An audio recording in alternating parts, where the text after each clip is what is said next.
me and you are not always telling everyone what they want to hear. I get some complaints sometimes. These podcasts are negative. I mean, they weren't negative where we were booming. Tony, it's been a while since we've been on together. Been a little while, Paul. I've missed you. Have you missed me? Always. There's always a spot in my heart for you. Makes me feel good. How's your summer? Oh, it's been excellent. Yeah, been just kind of enjoying the beautiful Sunshine Coast and all it has to offer. I've been fortunate. My boys that were away travelling in Australia are both back now. The younger one is back at home for a little bit. Brought his girlfriend with him from Australia, so it's been good to get to know her. And my oldest boy is actually just about to write his real estate exam, and about 2 weeks after this comes out, we'll be working on BC Sunshine Coast best real estate team, Team True Blue. We've been also working on getting a boat in the water, so we'll have a bit of an announcement coming up that we potentially could be servicing Keats and Gambier and a few of the Gulf Islands there. So that's something that we haven't had the chance to do to this point, but been asked to do quite a bit. So that's something that's coming up, and a few new developments we're working on, and it's just this is, to me, the 4 months when it's absolutely beautiful to live on the coast and try to just soak it all in as much as you can, That's a good plan. What about you? We spent some time in Alberta, a couple of weeks in Alberta visiting family, and then kind of the same as you, spending some time on the water. I got a little bit of sun there yesterday. I can tell, Yeah. A little bit of colour in your cheeks. Yeah, exactly, yeah. Didn't have to put any makeup on. No, this is all natural today. And so a little bit of that, and then kind of just projects around the house. The weather's nice, and kind of just a nice chill summer on the Sunshine Coast. It sounds like we both had great summers. I'm wondering what kind of summer EagleView had and how close that project is to completion. Yeah, thank you for asking, because that's a lot of the phone calls and that kind of stuff I've been getting. So just to give a little bit of a history on what kind of happened, it's project's been in the making for about 7 years.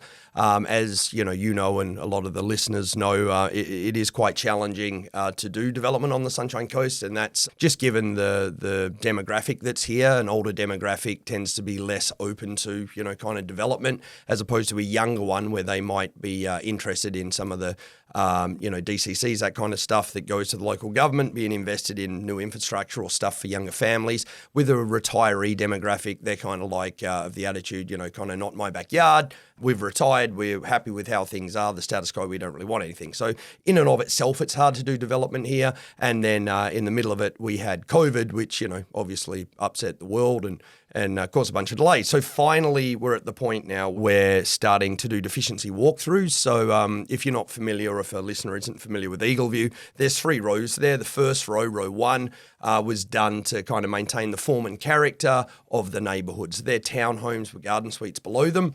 There's 4 buildings there. There's 4 units per building, and all of them will be completing by the middle of September, according to the current construction schedule. They have started the deficiency walkthrough, so we should have the first homeowners moving in by the middle of September into those units, which is about 2 weeks probably from when this goes to air. The only hurdle, I guess, that's left there is just the approval of the municipality to allow partial occupancy, which the developer has told me they're quite confident that will happen, but obviously time will tell. The other 2 rows, based on the construction schedule, they're looking to have full occupancy by the middle of November. So we'd be looking at probably row 2 somewhere in the middle of October, and then row 3 moving in middle to the end of November. So that's going to be fantastic to have that project complete. And I think anyone that goes there or anyone that's bought there that has done their walkthroughs is super excited. It's absolutely lovely. The development, absolutely outstanding views, and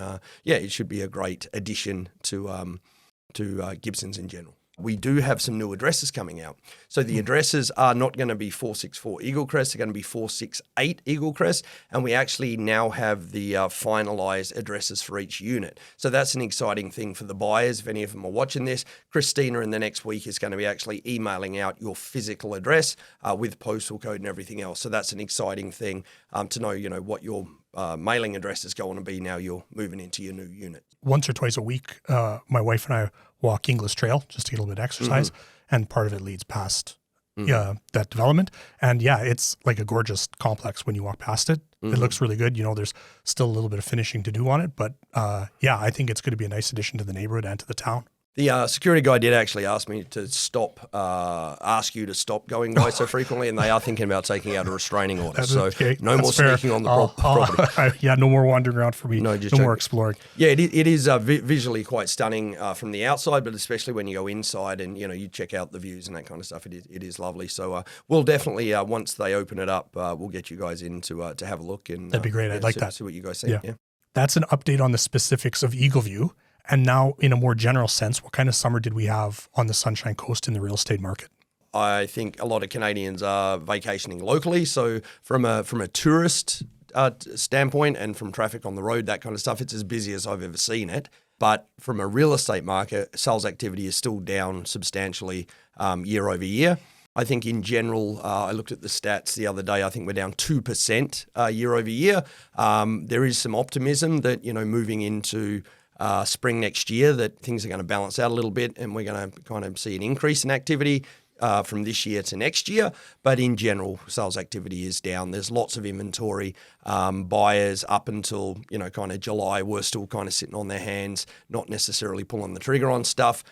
In the last month, I've found that serious buyers are kind of doing the assessment and thinking, really, the market isn't going to get any better to buy, not to speculate, so not to buy to try to flip or renovate or, make money off of real estate, or buy as a holding property in real estate and rent out, that type of thing. I'm not seeing much activity in that sense, but actual buyers that are looking to either, get into their first property or do a lateral move or, they've grown out of their property and they're buying something else. They're pulling the trigger now because, really, it's not going to get any better than it is now. Maybe, if you waited until September, October, you might find some even more highly motivated sellers dropping prices.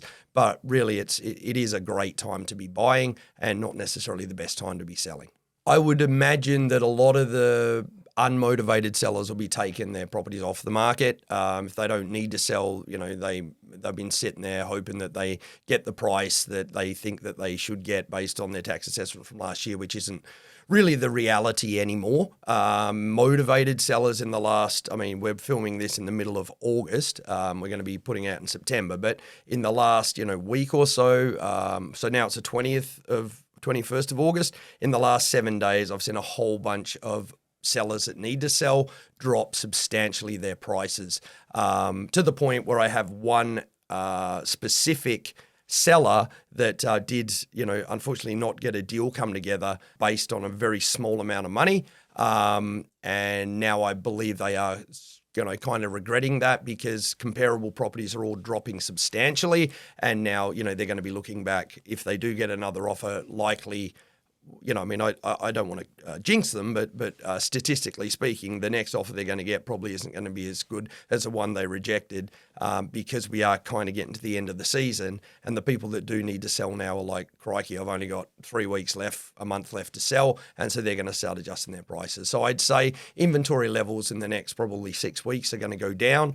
And that's going to be from the sellers that needed to sell dropping their prices and selling, and the ones that are unmotivated sellers taking them off the market. Does that translate to buyers seeing greater flexibility in negotiations? Like, will there be, like you were talking about price, but is there also going to be give on possession date and all the other terms there's that go along with it? Yeah. So we, I'm primarily a listing agent, but the team, we also work with buyers and that kind of stuff. So the amount of buyers that we've had that have written what we considered a fair offer, backed it up with stats and comparables and that kind of thing, written the offer, submitted it to the selling listing agent. The listing agent has responded with, no, we're not willing to drop to that point. So our buyer has moved on and bought something else that's more, kind of appropriately priced or, priced based on comparables. And then 2 to 6 weeks later, the seller's agent has come back and said, we've either dropped to the price that you offered or less than that. Are your buyers still interested? And we're like, unfortunately, our buyers have moved on.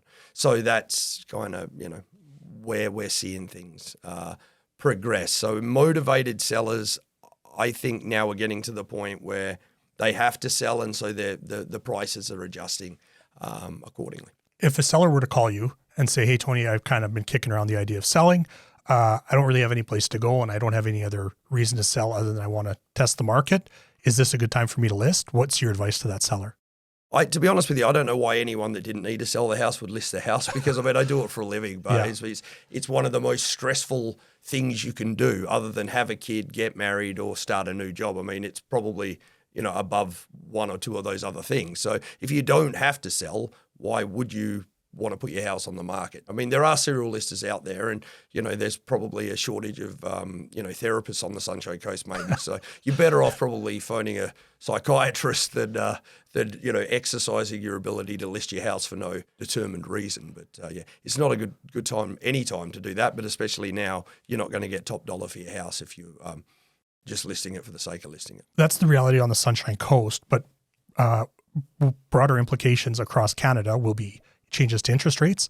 And I'm wondering if you think we're going to see rates stay flat this fall, if we'll see cuts, if they'll go up. Kind of what's your thought on what interest rates will do as we move towards the end of the year? Yeah, well, I think they've got for the last thing I read, they've got a pretty good handle on inflation. So I would be surprised if we saw a quarter point drop or whatever between now and Christmas time, or now and the end of the year. Is that going to have a substantial impact on the real estate market? No, I don't believe so. And I think that, kind of what you see now as far as mortgage rates, that kind of stuff, are going to be the same between now and the end of the year. The only thing that's going to change is that, the surplus inventory of people that are not motivated are going to disappear. So there'll be less noise, so to speak, for buyers to choose from, and that the prices, although they have been adjusting to a certain point, once that inventory's gone and we move into spring next year, I think that prices are going to kind of be down. I'd say probably another 5%. And again, I'm speaking anecdotally to the Sunshine Coast, but I think in general that's tracks across the whole of Canada. With the exception of maybe like Winnipeg or places where people are migrating to now, just because you get a lot more for your money as far as what you can buy, and construction costs are a lot less.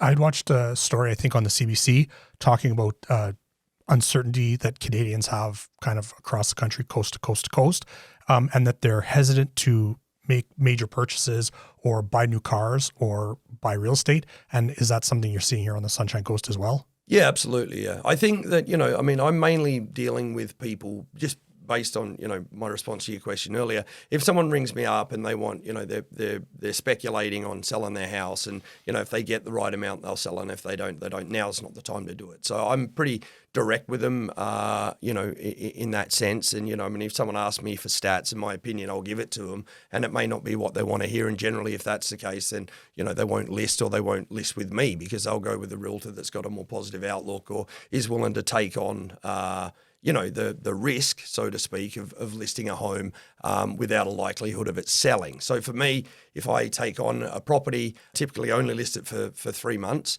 The reason I do that is because, before that time, but definitely after that amount of time, it's going to be stale dated. If you don't have action at that time, then, you're going to have to readjust what your strategy is and your pricing and that kind of thing. And I spend money on the listing to market it and sell it and promote it and everything else. So I don't get that money back if I don't achieve my goal of selling the property. And so if I determine it to be an unlikely outcome, then I'm not going to take the listing, or I'll ask the homeowner to pay a non-refundable deposit to pay for the marketing cost to try to achieve the goal that they're after. But, there's a lot of realtors out there that are willing to, maybe take that risk. Maybe they don't carry the inventory that I carry, or don't have the experience, whatever it is, and they're willing to take that on at their own cost. And, and so be it. Hopefully they're successful, but I don't typically land those clients, so to speak. So, so I'm not really an expert on that aspect of it. With all of that stuff in mind, what is the piece of advice you have for someone thinking about buying or selling a home on the Sunshine Coast this fall? Okay, so let's start with buyers, I guess. So if you're a buyer, I think the most important thing you could do is make sure that you were to work with a local agent, right? So if I talk about myself, but local agents in general, but specifically me. So if you hire me, I would say to you, like, I'm a member of the Sunshine Coast Real Estate Association. That means I go to all of the local tours. I have good connections. So there's, I think 260 local realtors at the moment that reside on the Sunshine Coast. Probably after these last couple of years, that might get down to about 150. A lot of them are part-time kind of thing. If you were to work with me, I'm a member of that SCREA, it's called. And so I go to all of the open houses, all of the real estate tours. So I know the inventory that's coming on. I'm very knowledgeable in specific areas. So I know kind of what values are, what houses are selling for, that kind of stuff. I know kind of some of the shortfalls of certain neighborhoods and the benefits of certain neighborhoods. So, you've got basically a local tour guide that's very familiar, feet on the ground with what's happening in that real estate market. So as a professional and as someone that's, one of the top agents on the Sunshine Coast and specifically in Gibsons, I'm never going to go with a buyer. So if I had a friend of mine that was looking to buy in North Vancouver, even though I worked there, 13 years ago when I started, I did a few years in North Vancouver, I haven't been there for a long time. I have no idea, like the neighborhoods I used to work in, like Lower Lonsdale, for example, I was an expert there. I worked in Blue Ridge a lot. Now I have no idea what the trends are, what's happening there. And I couldn't really represent effectively a buyer in those areas. And the only reason I do that is because I wasn't busy in my own area.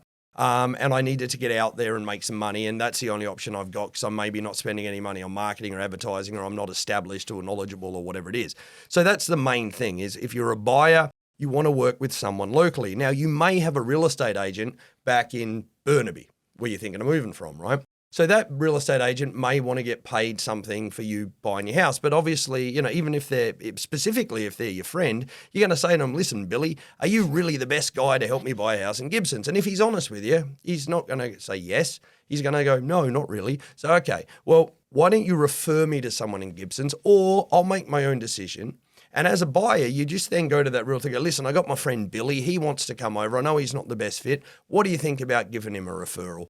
And he'll, send it over.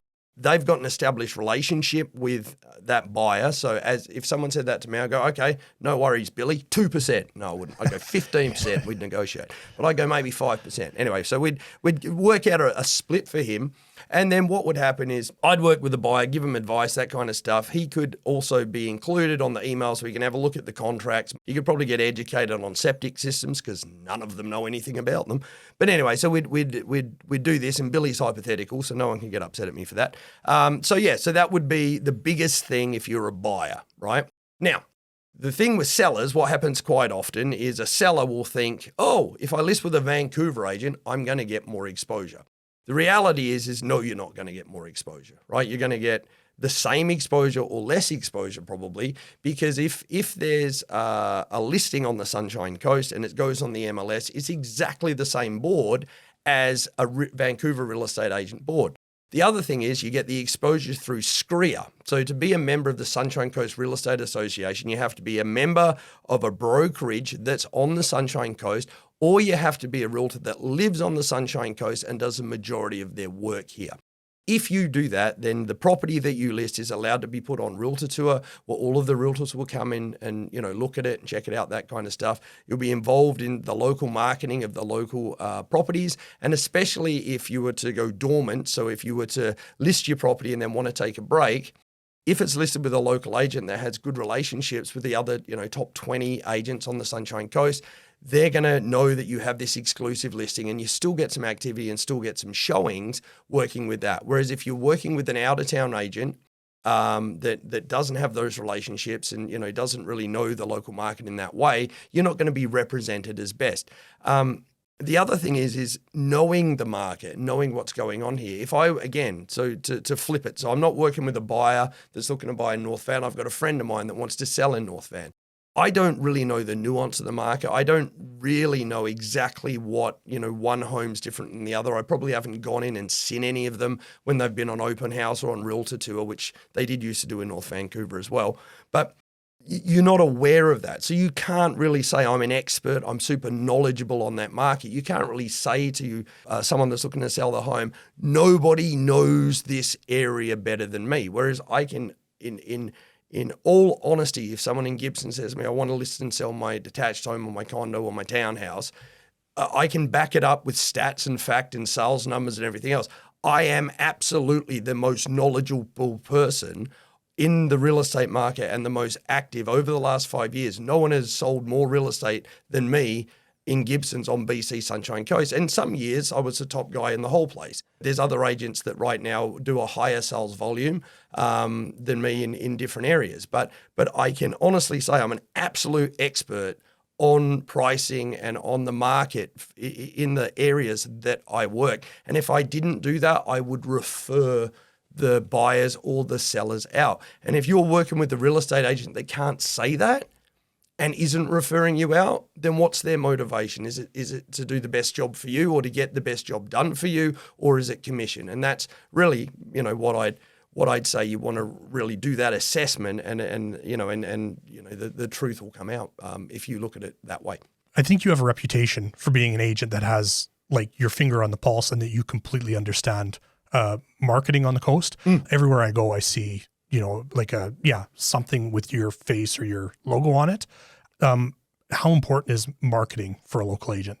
Well, for me, my marketing initially, and I get a lot of questions from this because I was doing a bit of coaching, for a couple of years that I've recently it's not really for me because I do enjoy coaching when I'm coaching someone that does what they say they're going to do, but it frustrates me when they don't. And, I don't really have time for it because I don't need, any coaching income to kind of keep the lights on kind of thing. So it was just kind of an exercise in it was stuff that I was doing anyway, that people were willing to pay me to do. And I've kind of stepped back. But what I would say to them is that the branding and that kind of stuff that I did, the reason that it was so successful initially is because nobody else was doing it. So 13 years ago, I came to the Sunshine Coast. I started doing the marketing and that kind of stuff. No one else was doing it.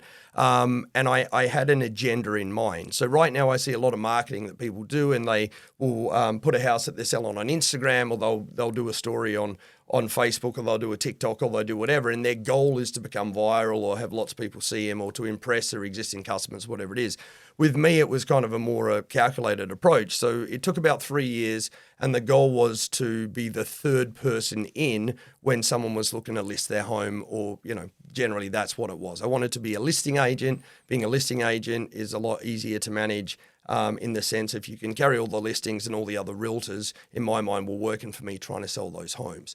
So when I wanted to become a listing agent, I had a very strong business background and a strong sales acumen going into it. And so therefore I knew that in an organized way, if I got in front of a seller and I made a logical argument and gave them the appropriate, statistics that they needed to know to make an informed decision, I'd be able to close them. So my goal was to be the third one in. So most of the time, if you've got a major decision that you're making in your life, selling your house would probably be one of the biggest ones.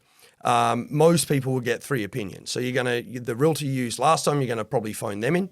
You're going to get whatever family member has just become a realtor in your family, or the extended family that's a realtor, because everybody's got one of them. And then you're probably going to call in one other agent that's busy in your neighborhood, or that you know from around town. So I was always that guy. So I'd come in, I'd be organized, and I'd win those listings. So that was my branding. My branding was to make people think I was knowledgeable and trustworthy in the real estate game, right? And that's what I've managed to do. So a lot of times now, if you're going to use me as a real estate agent, the people that listen to this podcast and watch the videos and all that stuff, they're kind of, sort of my tribe. They're the people that use me and kind of jive with the type of stuff that I say. Me and you are not always telling everyone what they want to hear. Mm-hmm. I get some complaints sometimes. These podcasts are negative. I mean, they weren't negative when we were booming.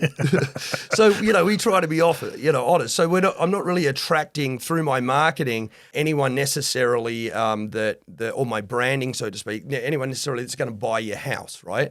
But there are going to be people that believe in what I say, and it makes the transactions easier with other real estate agents if you're a knowledgeable person and and you're easy to deal with. You know what I mean? As far as like actual marketing of the homes and what's done there, that's more of a sort of trade secret type thing that we do. But really, there's 2 things that sell real estate. One is the price. So if the price is too high, it's not going to sell, no matter what you do kind of with your marketing. You need to make an informed decision based on someone that's knowledgeable in the local market, what the pricing is, what a realistic expectation is for pricing. And then you want to price it just below what you think you can get kind of top dollar for it. And then you're going to get offers, and hopefully get multiple offers and go from there. The second thing, as far as selling your house, would be exposure.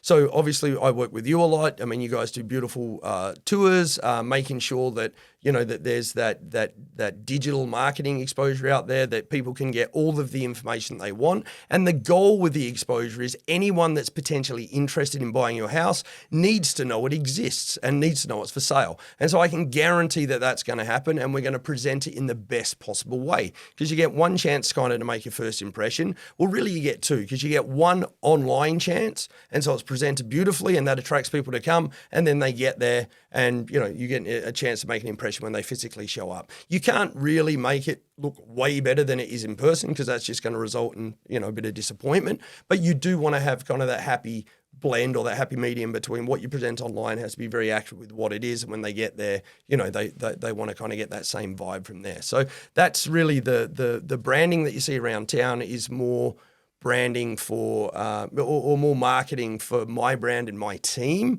And that's the same thing. Like, I don't do any print advertising anymore. I used to, and there's, nothing against it. I'm not saying, all the magazines are out there and selling the realtors and the ones that spend the thousands of dollars a month in there, that they're necessarily wasting the money. But I just haven't noticed a gaugeable return on investment for that. You know what I mean? And so I find that branding, so when I used to have a ton of pages in Real Estate Weekly or whatever it was, no one's ringing up and going, oh my God, I've seen it in Real Estate Weekly, I'm coming to look at it. If anyone's buying a house, they're all on their phone. It's all digital now, and they expect that.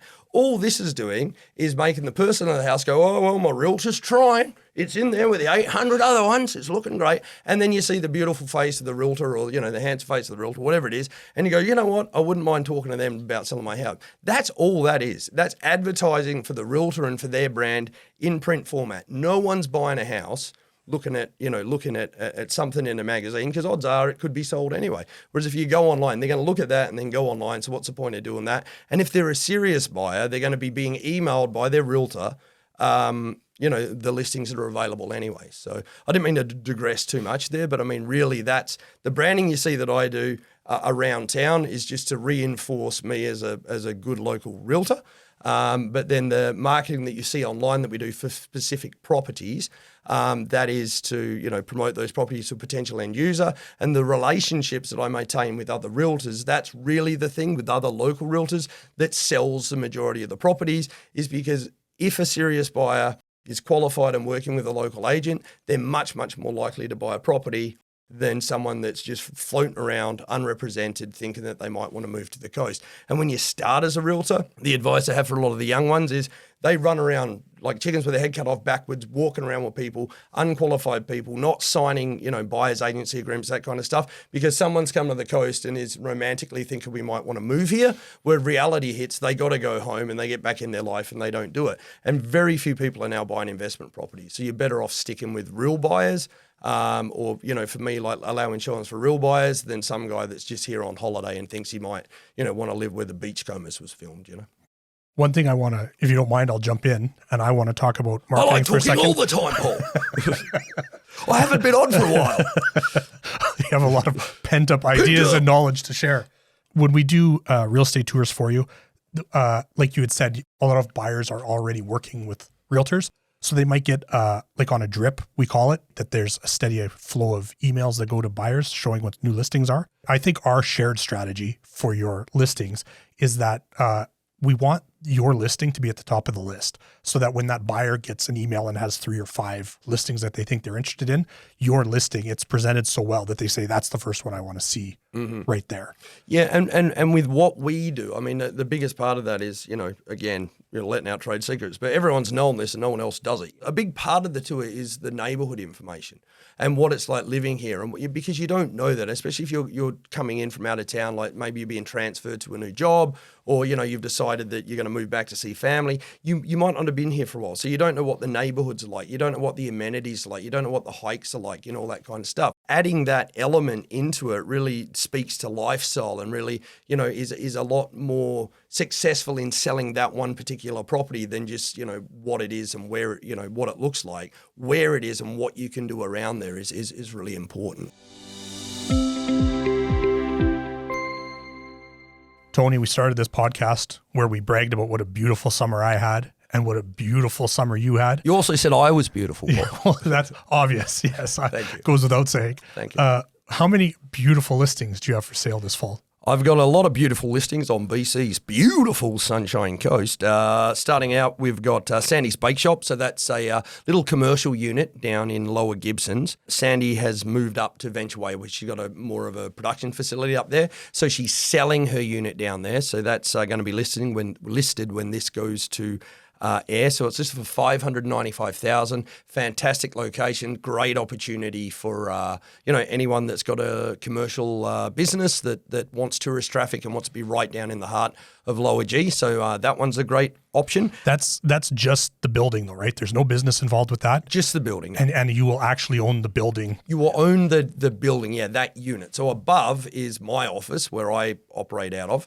And then below that is that unit. So that's strata unit number 2. So it's 292 Gower Point Road. And strata fees are pretty low. It's about $200 a month. You do whatever you want out of there, providing it's allowed with zoning. I had a fish and chip shop there for a while a few years ago that just did amazing. Sandy's Bake Shop did amazing down there. The only reason she's gone up to Upper Gibsons is because she's got so busy. She needs a bigger production facility, and it just doesn't make sense to have 2 locations when you're a small business like that. I've also got a nice little 1-bed, 1-bath condo on Park Road in Gibsons.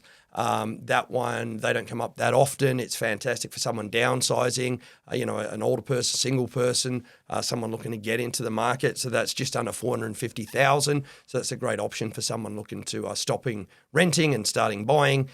Maybe check that one out. Moving out to Sechelt, we have a new listing coming up on Marine Way. You did the video for that one. It's a lovely little Spanish villa type thing, lots of levels, huge decks. Great family home, great entertaining home. It's got a sauna in it. It's got a beautiful big hot tub that they're including in the sale. Recently renovated kitchens. It's an absolutely stunning place. Really good value for money on that one. And then moving out to Halfmoon Bay, we've got that 9305 Stevens Way, which is a huge property. Zone for RVs. It's got a lovely cabin on it.